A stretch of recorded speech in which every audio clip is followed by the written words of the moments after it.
Hello बच्चों, कैसे हो आप सब। आई होप आप सब बहुत अच्छे होंगे। तो आज हम लोग करेंगे चैप्टर नंबर 23 नेचर डिजास्टर, यानी नेचर का भड़कना। ये हमारे 4th स्टैंडर्ड के बच्चों का ईवीएस पार्ट 1। अब नेचर डिजास्टर का मतलब क्या होता है? नेचर डिजास्टर मतलब कि अगर नेचर्स जैसे तूफान आना, सुनामी आना, बाढ़ आना, फिर आंधी तूफान आना, ज़्यादा हैवी रेनफॉल होना, यहाँ पे लावा फटना, वल्कानो, इसे हम वल्कानो भी बोलते हैं। तो इस तरह से होता है नेचर डिजास्टर। कुछ नेचर डिजास्टर अपने आप होते हैं और कुछ हमारी लापरवाही की वजह से, है ना। तो ये है हमारा नेचर डिजास्टर, जहाँ पे आप देख सकते हो यहाँ हैवी रेन की वजह से कितनी प्रॉब्लम्स हो रही है। यहाँ पर प्री मानसून रेन्स यानी बिजली कड़कना, ये सब दिखा रहा है। यहाँ पर पहाड़ का ढह जाना, फिर यहाँ पे बवंडर आना, देन यहाँ पे हैवी रेन की वजह से बाढ़ आ जाना।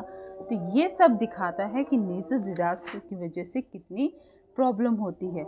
ये दिखा रहा है हमें सुनामी का, सुनामी आने से कितनी तबाही हो जाती है। ये बात हम सबको बहुत अच्छे से पता है। तो आ जाते हैं हम लोग फटाफट से अपने क्वेश्चन आंसर्स की तरफ। हमारा फर्स्ट है डी, आंसर द फॉलोइंग। मैं आपको बता दूं, यहाँ पे क्वेश्चन आंसर्स नहीं है, ये आपको अपने मन से करना है, तो जो कि आप कर सकते हो। ये है नेचुरल डिजास्टर एंड ये है मैन मेड डिजास्टर। यहाँ पे आपको ऑप्शंस दिए हुए हैं, ये आपको यहाँ पे फील करना है। तो हम लोग आते हैं डायरेक्ट अपने क्वेश्चन आंसर्स की तरफ। तो हमारा फर्स्ट क्वेश्चन है, answer the following question. What kind of rain in winter in goods for the crops? यानी जब विंटर में बारिश आता है तो क्या फसलों को फ़ायदा होता है? तो यहाँ पर हम डालेंगे फर्स्ट आंसर, क्योंकि ये टेक्स्ट बुक में नहीं है, मैंने यहाँ पे लिखा हुआ है, आप देख सकते हो। Occasional light shower in winter season are goods for the crops, यानी अगर विंटर सीजन में बारिश आता है तो क्रॉप्स के लिए अच्छा होता है, लेकिन हल्का लाइट शावर, ज़्यादा हैवी रेनफॉल हो गया तो पूरे क्रॉप्स हमारे ख़राब हो सकते हैं।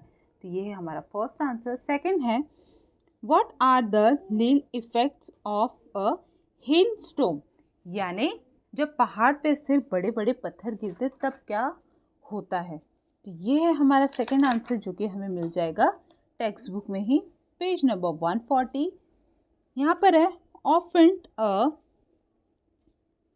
often a hailstorm occupations with the ultimate rains survive hill cases of injured to people and animal in shattered roof still can be damaged crops in field and fruits other orchards, यानी हिल crops होने की वजह से जो पत्थर गिरते हैं बड़े बड़े, उससे क्या होता है, क्रॉप्स डैमेज हो जाते हैं, फ्रूट्स डिस्ट्रॉय हो जाते हैं, बड़े बड़े बिल्डिंग्स गिर जाते हैं।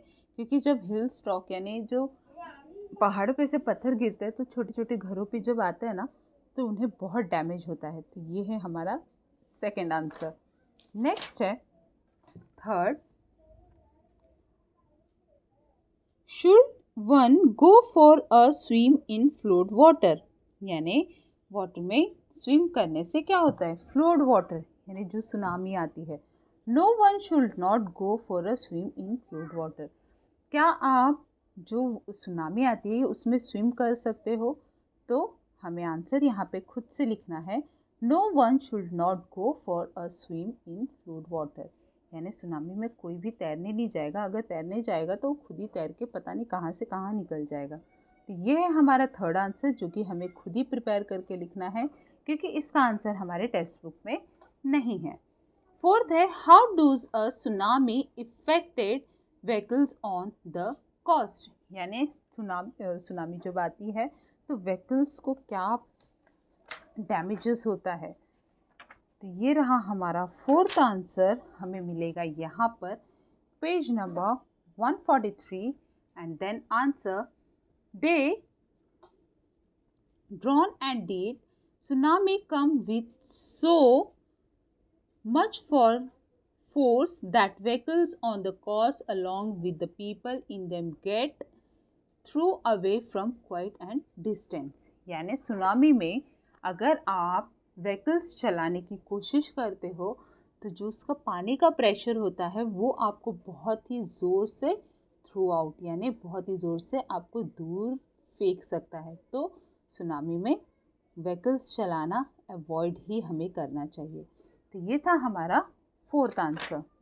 नेक्स्ट है filling in the blanks. Dash just like a worms we see in a water are produced in the below of the earth।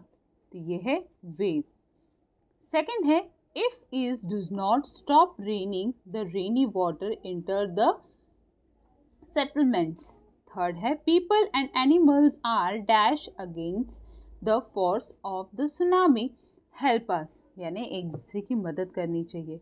people get trapped under the dash and dead.